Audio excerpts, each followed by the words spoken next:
आज इस मंडी लोकसभा के उपचुनाव की इस चुनावी सभा में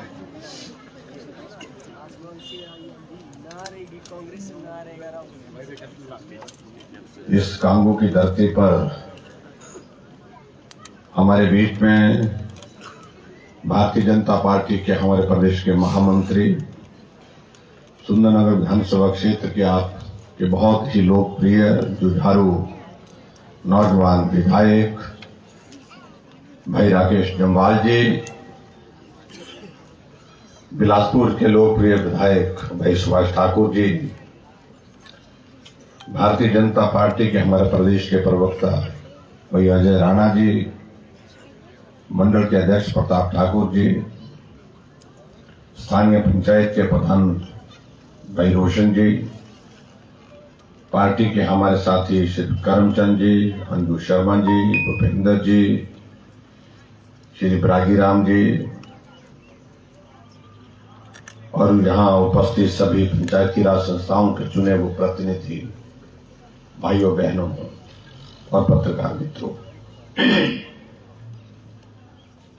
आज चुनाव का प्रचार का ये अंतिम दिन है और उस प्रचार की ये हमारी एक सभा और होगी, उसके बाद हमारा चुनाव का प्रचार जो है भाषण देने का पूरा हो जाएगा और मेरे गले को भी राहत मिलेगी। इसको मिला करके, आज के कार्यक्रम को मिला करके, चुनाव की जो सभाएं मैंने हिमाचल प्रदेश में की, चाहे वो विधानसभा के उपचुनाव के लिए अर्की की बात हो, चाहे जुब्बल कोटखाई की बात हो, चाहे वो फतेहपुर की बात हो और चाहे मंडी लोकसभा क्षेत्र की, ये आंकड़ा लगभग 70 के करीब पहुंचा है। और आज की इस सभा मुझे बहुत ही व्यवस्थित सभा और बड़ी संख्या में आप लोग आए हैं। आप लोगों ने गर्मजोशी के साथ हमारा अभिनंदन स्वागत किया, उसके लिए मैं आपका हृदय से आभारी हूं। ये कांगो का स्थल मैं याद कर रहा हूं, एक बार हमारे देश के यशस्वी प्रधानमंत्री अटल बिहारी वाजपेयी जी ने भी जब गोल्डन का शिलान्यास किया था तो यही सभा की थी।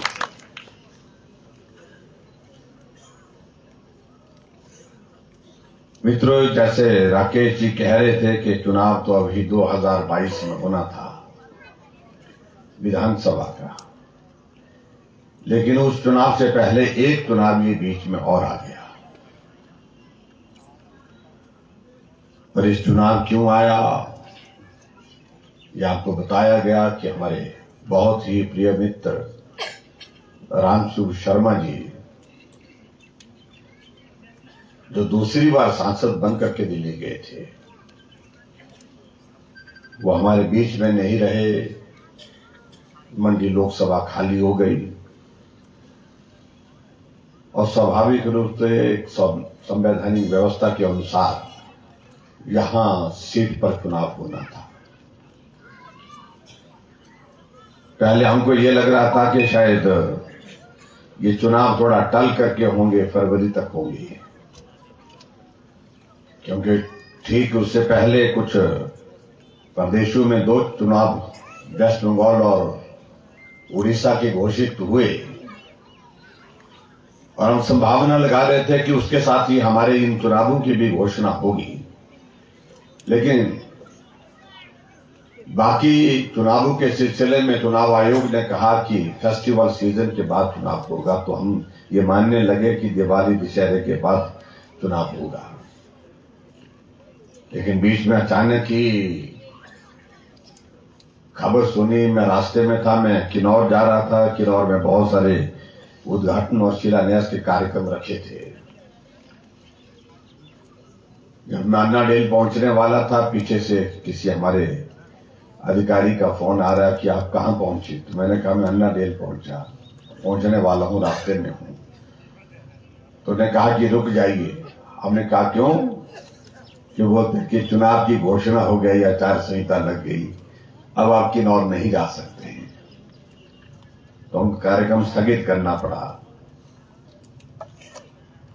भाई रामस्वरूप शर्मा जी एक कार्यकर्ता के नाते सहजता, सरलता उनके जीवन का एक बहुत बड़ा श्रृंगार था। लोगों से मिलते रहना, मिलकर के बात करते रहना, यहां बैठना वहां बैठना, ये उनकी एक बहुत खासियत थी। और मंडी को एक नई पहचान दिलाने में सफल हुए। बार बार मंडी छोटी काशी, छोटी काशी, छोटी काशी का सांसद, छोटी काशी का सांसद। और कई बार कई लोग इस बात को लेकर के सोचते हैं कि छोटी काशी का, लेकिन जब इतनी बार उन्होंने जिक्र कर दिया, सब जगह जिक्र कर दिया, लोकसभा दिल्ली में, लोकसभा के अंदर जिक्र कर दिया, नेताओं को दिल्ली में उनके सामने जिक्र कर दिया छोटी काशी का सांसद। और मंडी में तो, हिमाचल प्रदेश में तो खैर बोलते ही थे वो। तो आखिरकार हमारे देश के प्रधानमंत्री आदरणीय नरेंद्र मोदी जी भी जब मंडी के पड्डल के मैदान में आए प्रधानमंत्री बनने के पश्चात, तो उन्होंने उस सभा में कि मैं छोटी काशी के सभी भाई और बहनों को नमन करता हूं। उनके दिमाग में भी छोटी काशी है। कई बार आदमी चला जाता है, लेकिन एक पहचान दे करके जाता है, एक योगदान दे करके जाता है। और मैं समझता हूं कि उस तरह से इस नाम को प्रचलित करना, इस नाम को आगे बढ़ाना, छोटी काशी तक के जो है मंडी की एक पहचान बनाना, ये रामस्वरूप जी करके गए। उनकी कमी महसूस करते हैं हम, एक साथी के नाते, एक सहयोगी के नाते। भाई बहनों, बहुत चीजों को लेकर के विस्तार से बातचीत हो गई है। मुझे अच्छा लगा, सुभाष जी ने भी बात कही और अजय राणा जी ने भी आपके समक्ष अपनी बात कही, और आपके विधायक जी ने तो बहुत विस्तार से एक एक योजना का जिक्र किया है। जानकर ये प्रसन्नता हुई कि ये सुंदरनगर सिर्फ नाम से ही सुंदरनगर नहीं होना चाहिए, ये काम से भी सुंदरनगर है। नगर है तो सुंदर, और सुंदर तब होगा जब वहां पर अच्छा काम होगा, सुंदर काम होगा, तभी जाकर के उसको सुंदरनगर कहने में संतोष होगा। और पिछले 4 वर्षों से, जब से हिमाचल प्रदेश में भारतीय जनता पार्टी की सरकार बनी, हर संभव प्रयत्न हुआ है कि सुंदरनगर विधानसभा क्षेत्र में विकास की दृष्टि से जो किया जा सकता है वो करने की हम कोशिश करें। और इसलिए हर तरफ मैं देखता हूं कि कहीं देखता हूं सड़क बन रही है, कहीं देखता हूं तो भवन बन रहा है, कहीं देखता हूं को नई योजना का शिलान्यास हो रहा है। और पिछले दिनों में 2 दिन के प्रवास पर सुंदरनगर विधानसभा क्षेत्र में जब आया, 1.5 दिन 2 दिन मैंने लगाए, और मुझे इस बात की खुशी है कि इस विधानसभा क्षेत्र के अंदर 2 दिन के उस कार्यक्रम में 300 करोड़ रुपए के उद्घाटन और शिलान्यास किया गया।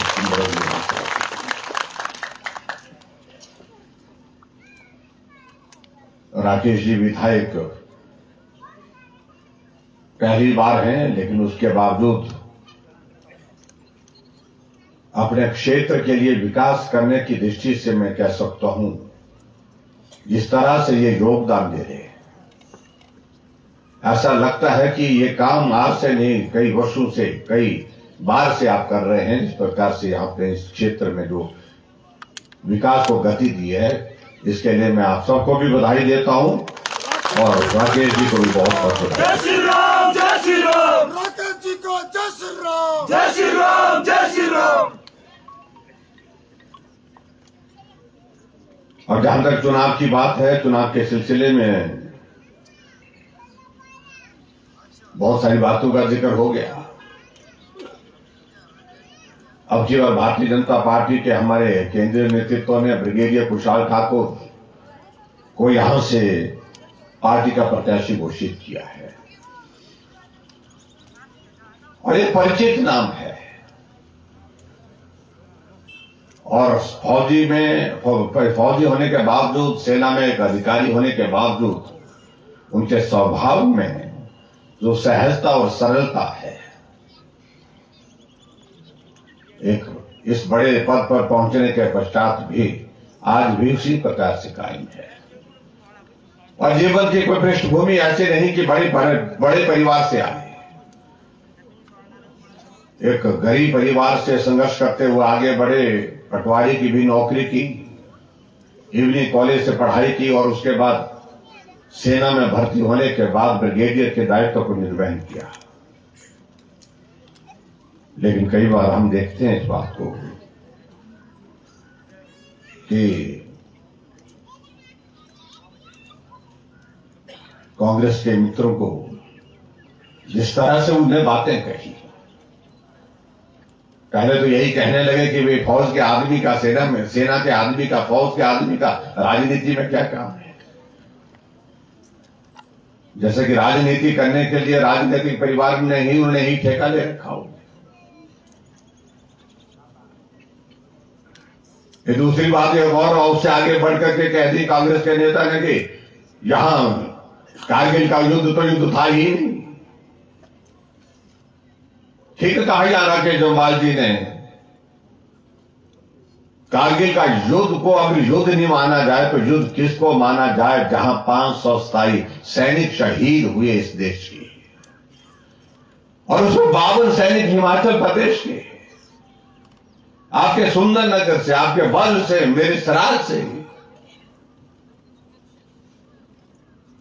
मंडी और कुल्लू दोनों जिलों से 13 सैनिक, नौजवान सैनिक शहीद हुए।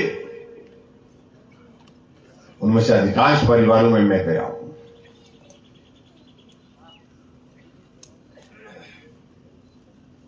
इनके छोटे छोटे बच्चे छूट गए, नौजवान बीवी छूट गई, बुजुर्ग मां बाप छूट गए, और उसके बावजूद कहा जा रहा कि यह युद्ध नहीं था, ये तो मामूली घुसपैठ थी।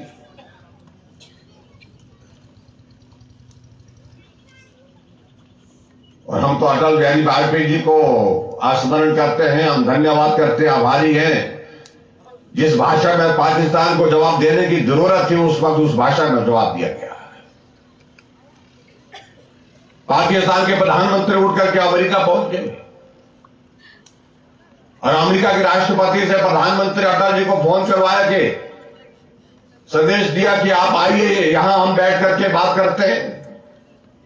लेकिन अटल जी ने 2 टुक शब्दों में मना किया कि मेरे भारत पर आक्रमण हुआ है, जब तक एक एक विदेशी सैनिक को मैं खदेड़ करके न मार भगाऊं, तब तक ये बात करने का सवाल ही पैदा नहीं।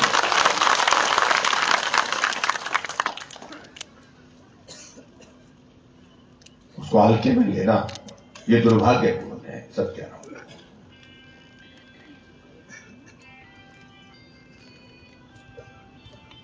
और उसके बाद एक नेता और है हमारे नौजवान साथी, वो बोलते हैं ब्रिगेडियर ने क्या अकेले ही लड़ाई लड़ी। कई बार बड़ा विचित्र लगता है क्यों उस पार्टी में बहुत ऐसी स्थिति हो गई, वहां कोई मार्गदर्शन करने वाला आदमी रहा नहीं।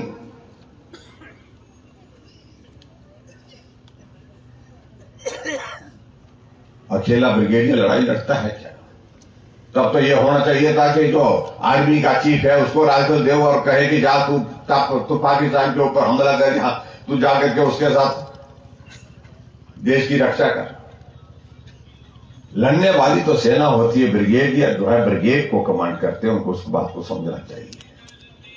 और जो जिम्मेवारी ब्रिगेडियर कुशाल ठाकुर को दी गई, टाइगर हिल जो 16,000 की ऊंचाई वाला पहाड़ था, उसको जीतने का जिम्मा उनके पास था।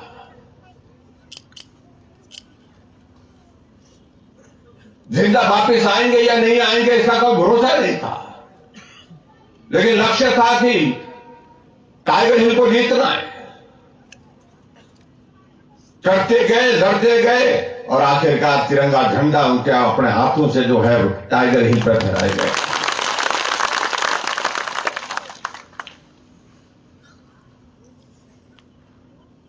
सेना के प्रति जो मर्जी हो, लेकिन सेना का अपमान नहीं करना चाहिए। क्योंकि आज हम आनंद के माहौल में अगर यहां बैठे हैं, आनंद के माहौल में हम खा रहे हैं, पी रहे हैं, सो रहे हैं, खेल रहे हैं, परिवार के साथ आनंद के साथ बैठे हैं, मित्रों के साथ आनंद के साथ बैठे हैं, इस वजह से बैठे हैं कि वहां सीएचएम पर -60 डिग्री टेम्परेचर पर भी हमारा सेना का जवान जो है आपकी रक्षा के लिए, आपकी सीमा की रक्षा के लिए खड़ा है। और वहां पर जाकर के जैसलमेर में 50 डिग्री टेम्परेचर पर, 50 डिग्री टेम्परेचर गर्मी में, गर्मी की लू में सेना का जवान आपके देश की सरहद की रक्षा कर रहा है। इस बात को समझने की आवश्यकता है।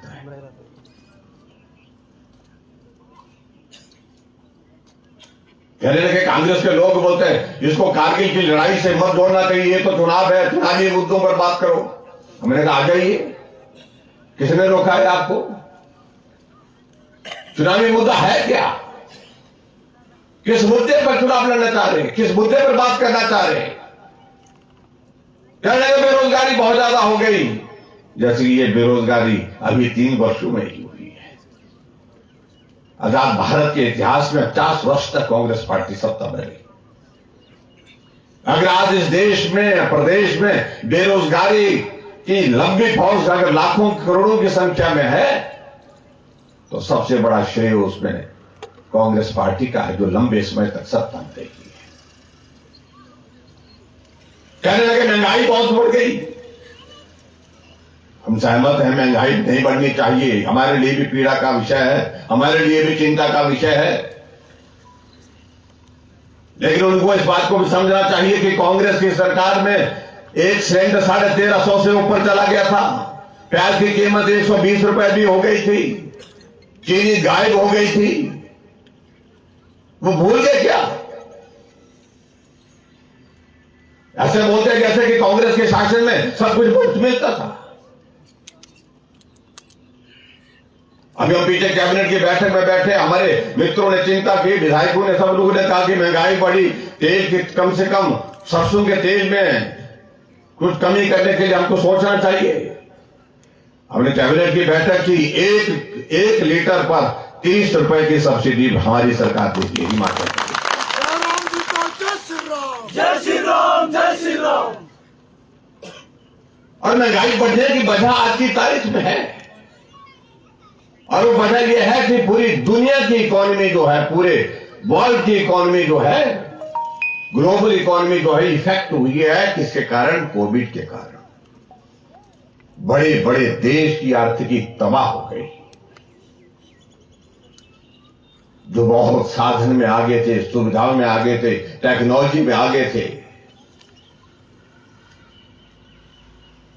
वहां पर देखिए हालत क्या हो गई। आज तो ये कारण है, एक वैक्सीन लग रही है भारत में जो वैक्सीन भारत के ही साइंटिस्ट ने बना करके तैयार की, वो वैक्सीन लग रही है। दुनिया में सबसे ज्यादा वैक्सीन का रिकॉर्ड भारत ने हासिल किया। नंबर 1 पर भारत उसमें आया, 100 करोड़ का आंकड़ा पार कर लिया वैक्सीन की डोज का। और जहां भारत ने पूरी दुनिया में पहला स्थान किया, वहां हिमाचल ने भी देश में भारत में पहला स्थान किया। 4 लाख करोड़ से ज्यादा खर्चा वैक्सीन पर हो रहा है। पूछो कांग्रेस के मित्रों को, पूछो कि भाई आप लोगों वैक्सीन लगाने का आपने कोई पैसा दिया? बिना पैसे के, क्योंकि मोदी जी ने एक चीज को देखा कि आदमी की जिंदगी से महत्वपूर्ण कोई चीज नहीं है, आदमी की जिंदगी से कीमती कोई चीज नहीं है। इसके लिए पैसा केंद्र सरकार खर्च करेगी। 400 करोड़ रुपए से ज्यादा खर्चा तो हिमाचल प्रदेश का सरकार का हो जाता अगर हमको ये वैक्सीन खरीद करके लगानी होती। भूल जाते हैं। पहले तो इस वैक्सीन का भी विरोध करते रहे कि मोदी जी की वैक्सीन है, ये भाजपा की वैक्सीन है, इसको नहीं लगाना चाहिए, इसके साइड इफेक्ट होंगे, अगली जनरेशन बर्बाद हो जाएगी, तबाह हो जाएगी। और आज वही कांग्रेसी मास्क पहन करके जाकर के वैक्सीन सेक्टर में जाकर के वहां वैक्सीन लगाने के लिए जा रहे हैं और वहां नर्स से जब वैक्सीन लगा देते हैं उसके बाद पूछते हैं कि अगली डोज कब लगेगी। बेशर्मी की हद है।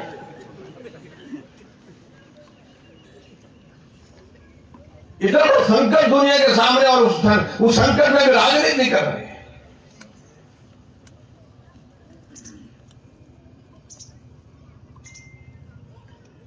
क्योंकि संकट इतना बड़ा है, इस संकट ने पूरी दुनिया की सारी व्यवस्थाओं को हिला के रख दिया। हमारे सामने भी अब जिक्र तो यहां पर आती 4 साल का सरकार का कार्यकाल, लेकिन सही मायने में 4 वर्ष काम करने को मिले कहां, 2 ही वर्ष मिले। 2 वर्ष तो ऐसे ही निकल गए, ये छिकड़ा लगा करके ही निकालने पड़े।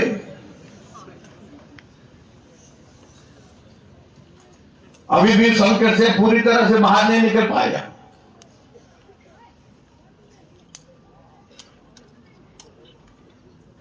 इतने बड़े संकट के दौर में से देश गुजर रहा है, दुनिया गुजर रही है, प्रदेश गुजर रहा है, और वो उसमें भी राजनीति करते हैं। और आप कल्पना करिए, मैं तो अपने पार्टी के सब साथियों का आभार व्यक्त करता हूं। उन्होंने इतने बड़े संकट में अपने जीवन को भी जोखिम में डाल करके काम किया, मास्क बांटे, सैनिटाइजर बांटा, और यहां तक के कोरोना के पेशेंट कई जगह ऐसे भी हो गए, किसी की मृत्यु हो गई, परिवार वाले लेने के लिए आगे नहीं आ पाए, अंतिम संस्कार करना था, मेरी पार्टी के साथियों ने जाकर के अंतिम संस्कार उस व्यक्ति का किया।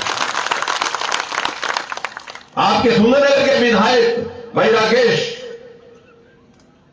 कोविड के पेशेंट के अंतिम संस्कार में जाकर के आए। आदमी कल्पना नहीं कर सकता है कि ऐसी स्थिति भी दुनिया में आएगी कभी, जब अपने आदमी भी, घर के परिवार के लोग भी परहेज करेंगे। विचित्र दौर था, विचित्र अनुभव रहा ये सब कह रहा हूं, ये कोविड का। और आदमी के लिए इससे पीड़ा का विषय क्या हो सकता है?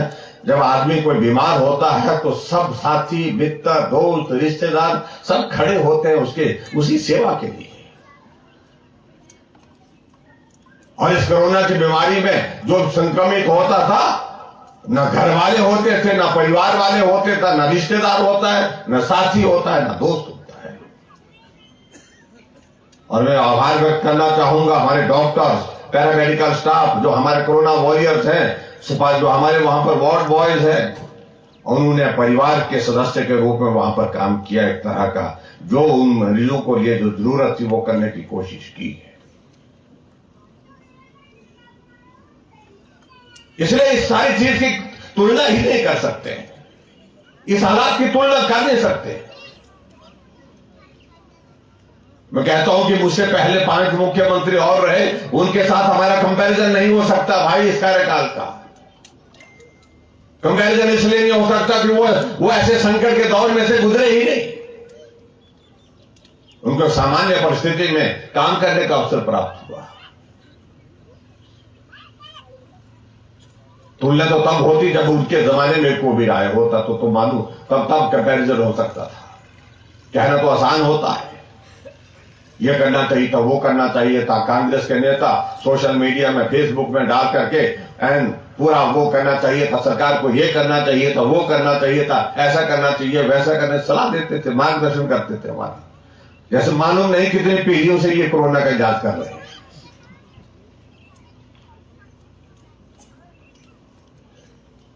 लेकिन मैं इस बात को कह सकता हूं कि कोरोना के मैनेजमेंट में भी हमारा हिमाचल बहुत बेहतर रहा। जिस मरीज को जो जरूरत पड़ी वो दिया गया, बेड की जरूरत पड़ी बेड दिया, ऑक्सीजन की जरूरत पड़ी ऑक्सीजन दी, और वेंटिलेटर की जरूरत पड़ी तो वेंटिलेटर दिया।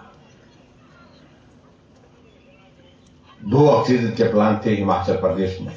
आज मेरे पास 28 ऑक्सीजन के प्लांट हिमाचल प्रदेश में लगा, और इसमें सुंदरनगर में भी 1000 LPM का सुंदरनगर में भी लगाया।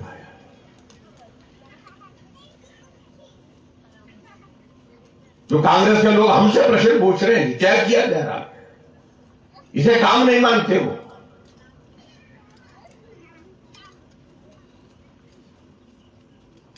तीस वेंटिलेटर काम करते थे, 50 वेंटिलेटर सारे थे 50 साल के शासन में। आज मेरे पास 900 वेंटिलेटर हिमाचल प्रदेश में।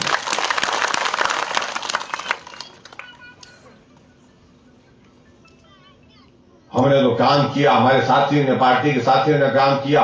इन्होंने काम कुछ नहीं किया, बिल बना करके भेज दिया यहां से कि हमने इतने सैनिटाइजर बांटे, इतने मास्क बांटे, इतनी हमने पीपी किट बांटी, और बिल 15 करोड़, कितने करोड़ का, 12 करोड़ का, 12 करोड़ का बिल बना करके, फर्जी बिल बना करके कांग्रेस पार्टी के हाईकमान को भेज दिया और कहा कि आप ये पैसा हमारे खाते में जमा कर दो। आप कल्पना करो, अगर ऐसी पार्टी को सत्ता में रहने का मौका मिला होता ऐसे संकट के क्षण में, तो लूट खाते हैं। हमने बुजुर्गों के लिए पेंशन का प्रावधान के लिए, महिलाओं के लिए हमने पेंशन का प्रावधान 65 वर्ष से ऊपर किया, इसको काम नहीं मानते। हमने हर एक घर में गैस का चूल्हा पहुंचाया। हमने कहा शहर में क्यों, गांव के दुर्गम घर में एक घर में गैस का चूल्हा पहुंचना चाहिए। 3,25,000 गैस के चूल्हे हमने घर घर में पहुंचाए, इसको वो काम नहीं मानते।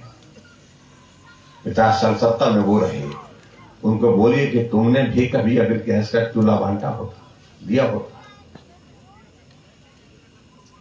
सरकार बनी तो हमने कहा कि गरीब आदमी का मुफ्त में इलाज करने के हमारे पास क्या योजना है। उन्होंने कहा कोई योजना जाती है क्योंकि वो इलाज करने की स्थिति में नहीं पाता है। हमने कहा योजना बनाओ। आदरणीय प्रधानमंत्री जी ने आयुष्मान भारत योजना देश के लिए बनाई। हमने मुख्यमंत्री हिमकेयर के नाम से जो हिमाचल प्रदेश में योजना बताई। 2 लाख से ज्यादा गरीब लोगों का इलाज मुफ्त में इलाज करके हमने उनको स्वस्थ करके करते, पर काम नहीं मानते। हमने और आगे बढ़ करके कहा कि जो बेटियां हैं बीपीएल परिवार की, बेटी की शादी होगी चाहे जिस भी कैटेगरी की होगी वो, लेकिन बीपीएल परिवार की होनी चाहिए, गरीब परिवार की। जिस दिन उस बेटी की शादी हो गई, हम सरकार की ओर से 31,000 का शगुन हम सरकार की ओर से खाते में जमा, किसी भी काम नहीं। ठीक कहा हमारे साथियों ने, वो तो काम उसको मानते हैं कि 1,76,000 करोड़ रुपए का घोटाला, उसको वो काम मानते हैं। ये हुआ काम।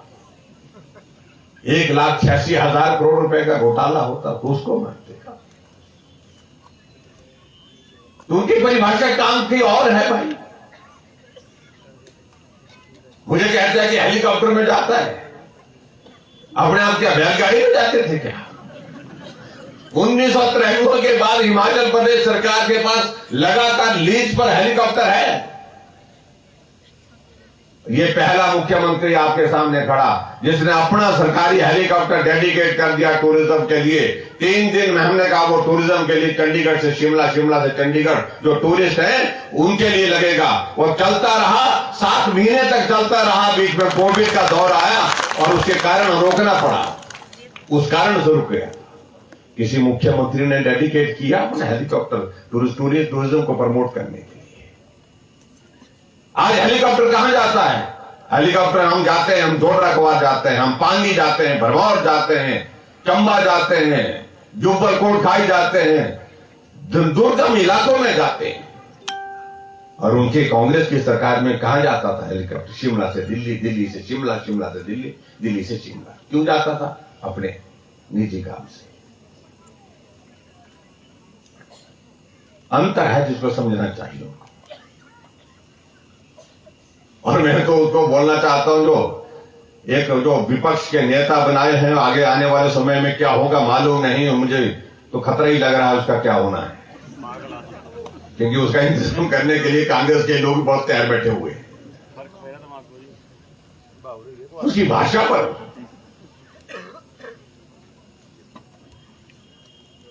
अगर बहुत ज्यादा परेशानी है तो चल मेरे साथ चला कर हेलीकॉप्टर में, मेरे साथ चला कर पड़ा तू। हम क्या करते हैं हेलीकॉप्टर में और तुम क्या करते रहे हेलीकॉप्टर में। इसलिए मैं इन सारी चीजों में कहना भी नहीं चाहता हूं, छोड़िए इस बात को। बात तो भाई और बहनों एक है कि मोदी जी की सरकार बनी हुई है, सरकार बन करके चल रही है। पिछला चुनाव 2019 का चुनाव तो वो था कि हमको दिल्ली में प्रधानमंत्री बनाना है। हर आदमी ने जोर लगाया मोदी जी को बनाना है, मोदी जी प्रधानमंत्री इसलिए कभी ना रहे। सब लोग मतदान के लिए निकले, सब लोगों ने जोर लगाया और परिणाम देखा आपने। जिस रामस्वरूप जी को बहुत कमजोर मान रहे थे, वो 4,05,000 वोट से जीते। उनको मालूम होना चाहिए, कांग्रेस के नेताओं को, उन कांग्रेस के नेताओं को मालूम होना चाहिए। वीरभद्र सिंह जी सबसे बड़े नेता थे उनकी पार्टी के, जहां इस प्रदेश में इतना आंकड़ा, वो यहां से सांसद एक बार नहीं अनेक बार रहे, लेकिन 2 लाख का आंकड़ा भी टच नहीं कर पाए। रामस्वरूप 4,05,000 वोट से जीते। सुखराम जी लड़े, ठाकुर गंगा सिंह जी चुनाव लड़े, सांसद रहे, महेश्वर सिंह जी सांसद रहे, लेकिन बड़े अंतर से जीतने का अगर श्रेय जाता तो रामस्वरूप शर्मा जी को जाता है। इसलिए मैं उन सारी बातों को कहना भी नहीं चाह रहा हूं, बाकी बातें हम छोड़ देते हैं। लेकिन विचित्र परिस्थिति पूरे देश भर में कांग्रेस की हास्यास्पद स्थिति बन गई है। चुनाव के लिए हर पार्टी स्टार प्रचारक बनाती है। हमने अपनी पार्टी के पदाधिकारी बनाए, उसमें पार्टी के महामंत्री हैं, पार्टी के प्रदेश के पदाधिकारी हैं, पार्टी का अध्यक्ष है, विधायक है, मंत्री है। लेकिन कांग्रेस वालों ने स्टार प्रचारक बनाया, बिहार से लाया, कौन क्या नाम उसका, कन्हैया कुमार। वो कन्हैया कुमार जो कल तक कम्युनिस्ट होता था, वो कन्हैया कुमार जो जेएनयू में भाषण देता था, भारत तेरे टुकड़े होंगे 4, इंशाअल्लाह इंशाअल्लाह करके नारे लगाता था। वो कन्हैया कुमार जिसने नारे लगाता था कि अफजल हम शर्मिंदा हैं, तेरे कातिल जिंदा हैं। अफजल कौन था आपको मालूम है अच्छी तरह से। अफजल वो था जिसने लोकसभा पर हमला किया था और वहां दर्जनों लोग हमारे मारे गए थे। और ये कन्हैया वो कन्हैया जिसने कहा कि सेना के जवान जम्मू कश्मीर में वहां पर महिलाओं के साथ अत्याचार करते हैं, देशद्रोह का मामला उसके ऊपर है। लेकिन कांग्रेस पार्टी का स्टार प्रचार घूम रहा है, हेलीकॉप्टर में घूम रहे हैं। और दूसरा प्रचारक स्टार सिद्धू बनाया, परहेज किया, लाए नहीं अभी। अब तो मुझे लगता कि अब तो हो गया जो हो गया। सिद्धू पहले हमारी पार्टी में होते थे और यहां आकर के क्या क्या बोलते, सोनिया गांधी को क्या बोलते थे, वो शब्द में इस्तेमाल नहीं कर सकता हूं यहां, लेकिन वो बोलते थे।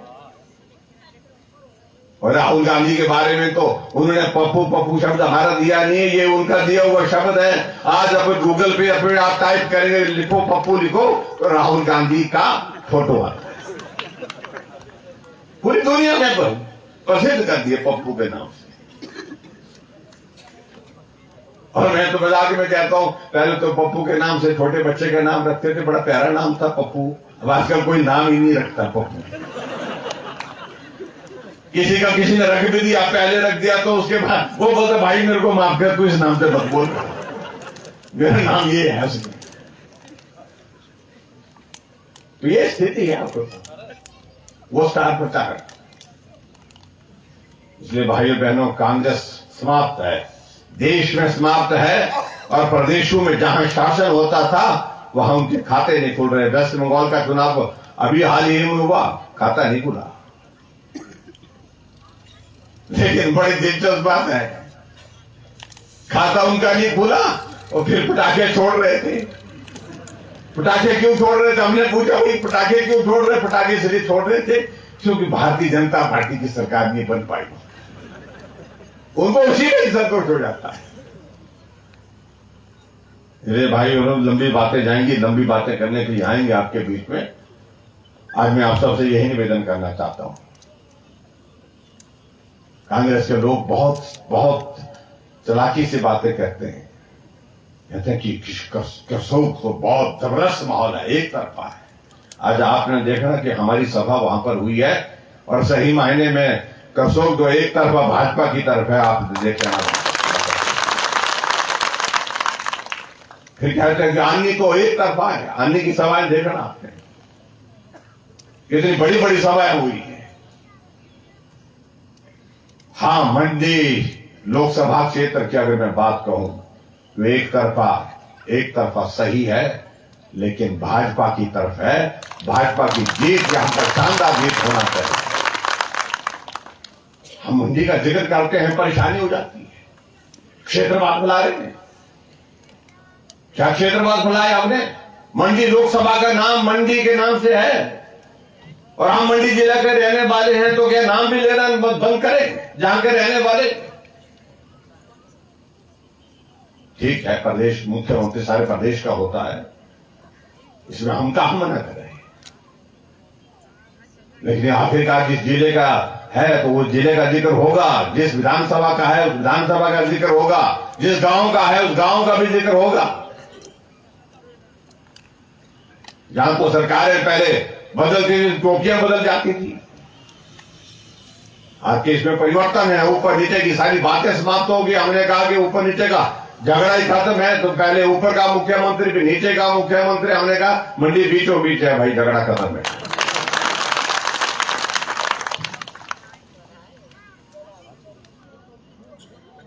लेकिन मैं आप सबसे यही निवेदन करना चाहूंगा कि मतदान करने के लिए जरूर जाएं। ऐसा मत सोचें कि सरकार तो बनी हुई है, सरकार चल रही है, हमारे वोट से क्या फर्क पड़ता है। फर्क पड़ता है। ये चुनाव अगले विधानसभा चुनाव का आधार होगा।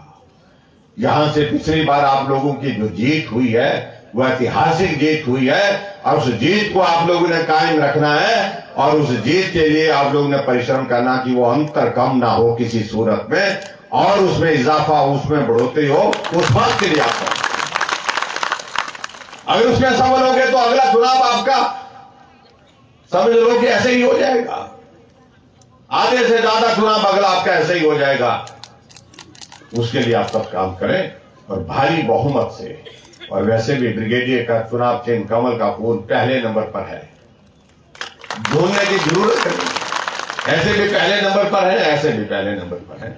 तो कमल के बटन के सामने का जो वो है, दबा करके आप भाजपा को अपना आशीर्वाद दें। ब्रिगेडियर कुशाल ठाकुर जी को आप विजयी बनाएं।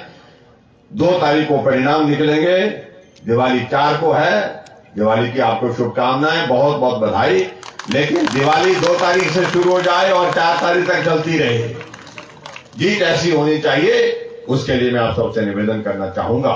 और बाकी जो बातें हमने आपके यहां पर कही हैं, कुछ उसमें से हुई हैं, जो घोषणाएं हुई हैं और कुछ जो रही हैं। चुनाव आचार संहिता समाप्त होने के बाद वो सिलसिला शुरू करेंगे, एक एक बात को पूरा करेंगे, ये मैं आपको वादा दे रहा हूं। और आज के इस कार्यक्रम में आप सब आए, बड़ी संख्या में आए, आप सबका बहुत बहुत धन्यवाद। नमस्कार, जय हिंद, जय हिंद। जय श्री राम, जय श्री राम, जय श्री राम, जय राम जी का जय श्री राम, जय श्री राम, जय श्री राम। अंत में मैं भाजपा मंडल सुंदरनगर की तरफ से